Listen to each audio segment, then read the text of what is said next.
Assalamualaikum warahmatullahi wabarakatuh. Perkenalkan, nama saya Putri Fatmawati, NIM 112 dari kelas C3 KPI. Di sini saya akan mencoba menerangkan tentang komunikasi, gaya kepemimpinan, dan motivasi dalam organisasi. Komunikasi adalah penyampaian informasi, pesan, ide, atau gagasan dari satu pihak ke pihak lainnya yang dilakukan secara langsung maupun tidak langsung. Sedangkan komunikasi organisasi merupakan proses yang terjadi dalam suatu organisasi berupa penyampaian, penerimaan, serta pertukaran informasi atau pesan yang dilakukan untuk mencapai tujuan tertentu. Ciri-ciri komunikasi organisasi yang pertama adalah terstruktur, yang kedua aturan yang disepakati bersama oleh semua anggota organisasi, serta yang ketiga adalah terprediksi, artinya komunikasi dalam organisasi suatu proses membangun hubungan. Yang kedua adalah konsep kepemimpinan. Dalam organisasi diperlukan peranan pemimpin yang dapat menyusun strategi dan memiliki keterampilan untuk menjadikan organisasi yang fleksibel dan inovatif. Kepemimpinan dalam organisasi adalah sebuah proses di mana seorang pemimpin mempengaruhi dan memberikan dorongan atau contoh kepada pengikutnya dalam upaya mencapai tujuan organisasi kepemimpinan. Kepemimpinan salah satu faktor penting bagi keberhasilan organisasi. Gaya kepemimpinan sangat beragam. Beberapa model teoritis gaya kepemimpinan. Yang pertama adalah White dan Lipit tahun 1960 mengidentifikasi 3 gaya kepemimpinan, yakni autokratik, demokratik, dan laissez-faire. Secara kebijakan, autokratik ditentukan oleh pemimpin, sedangkan demokratik oleh kelompok diskusi. Yang ketiga, secara laissez-faire, yaitu bebas. Yang kedua adalah pembagian tugasnya. Autokratik dilakukan oleh pemimpin, sedangkan demokratik bebas memilih dan ditentukan kelompok, sedangkan laissez-faire tidak ada partisipasi dari pemimpin. Yang ketiga, cara komunikasi. Autokratik satu arah ke bawah, demokratik dua arah, sedangkan laissez-faire yaitu satu arah ke atas. Yang kedua adalah teori kisi kepemimpinan Black and Moulton. Teori ini membagi kepemimpinan berdasarkan 2 dimensi, yaitu kepedulian terhadap tugas dan kepedulian terhadap orang atau karyawan. 2 dimensi ini dibagi dalam 5 gaya kepemimpinan. Yang pertama, improvised management, rendah peduli terhadap tugas dan karyawan. Ini sangat tidak baik. Yang kedua, country club management, peduli tinggi pada karyawan namun rendah pada produksi. Yang ketiga adalah authority complaints management, fokus pada tugas.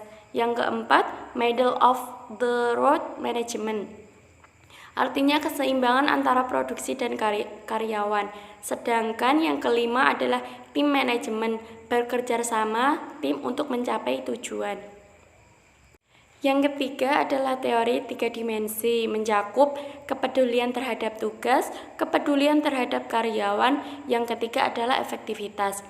Teori 3 dimensi menghasilkan 8 gaya kepemimpinan. Di antaranya eksekutif, autokrat lunak, pengembangan, birokrat. Keempat gaya kepemimpinan ini lebih efektif digunakan. Sedangkan 4 gaya lainnya ialah pencari kompromi, autokrat, pembawa misi, dan juga menyendiri atau lari dari tugas. Yang keempat ialah teori kepemimpinan situasional dari Hersey dan Blackhart. Teori kepemimpinan situasional adalah teori yang menyarankan model manajemen yang berbeda-beda yang sesuai dengan situasi. Teori situasional muncul untuk menjawab pertanyaan klasik mengenai gaya kepemimpinan.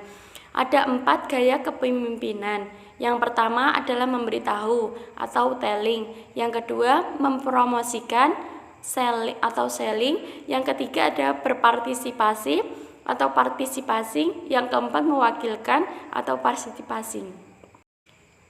Yang kelima adalah teori 4 sistem dari Likert. Likert menentukan 4 gaya berdasarkan analisis 8 variabel manajerial.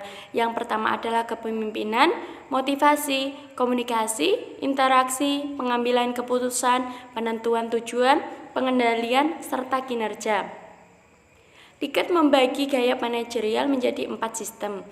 Sistem pertama adalah penguasa mutlak. Sistem kedua, penguasa semi mutlak, biasanya bersifat otoritarian. Sistem ketiga, penasehat, sering terjadi interaksi. Sistem keempat, mengajak serta bersifat sportif. Yang keenam adalah teori kontinum, Tannebaum dan Schmidt. Pengambilan keputusan sebagai konsep utama. Kontinum perilaku kepemimpinan. Kontinum dapat dijelaskan sebagai berikut. Manajer membuat keputusan dan mengumumkannya. Yang kedua, manajer membuat keputusan dan menawarkan. Yang ketiga, manajer mengemukakan keputusan dan ditanggapi oleh karyawan.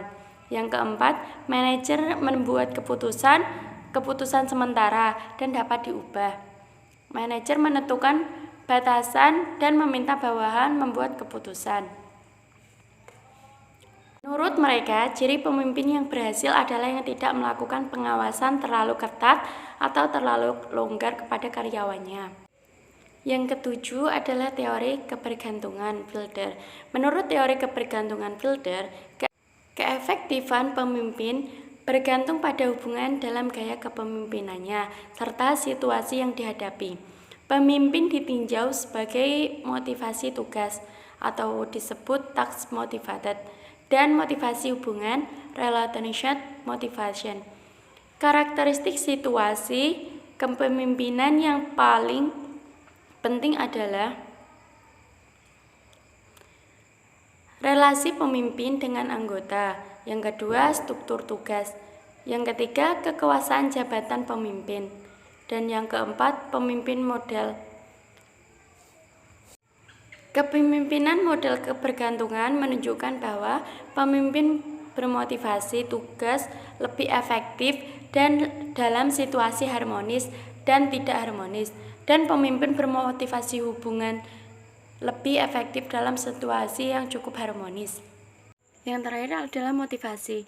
Motivasi adalah proses yang menjelaskan intensitas arah, dorongan, dan kekuatan seseorang untuk mencapai tujuan. Motivasi dalam organisasi adalah suatu keadaan dalam pribadi seseorang yang mendorong keinginan individu untuk melakukan kegiatan tertentu guna mencapai suatu tujuan organisasi. Motivasi berkaitan erat dengan komunikasi, kepemimpinan dalam organisasi, sebab seseorang membutuhkan dorongan untuk melakukan suatu hal. Sekian yang dapat saya sampaikan. Bila ada salah kata mohon dimaafkan. Wabillahi taufiq wal hidayah. Wassalamualaikum warahmatullahi wabarakatuh.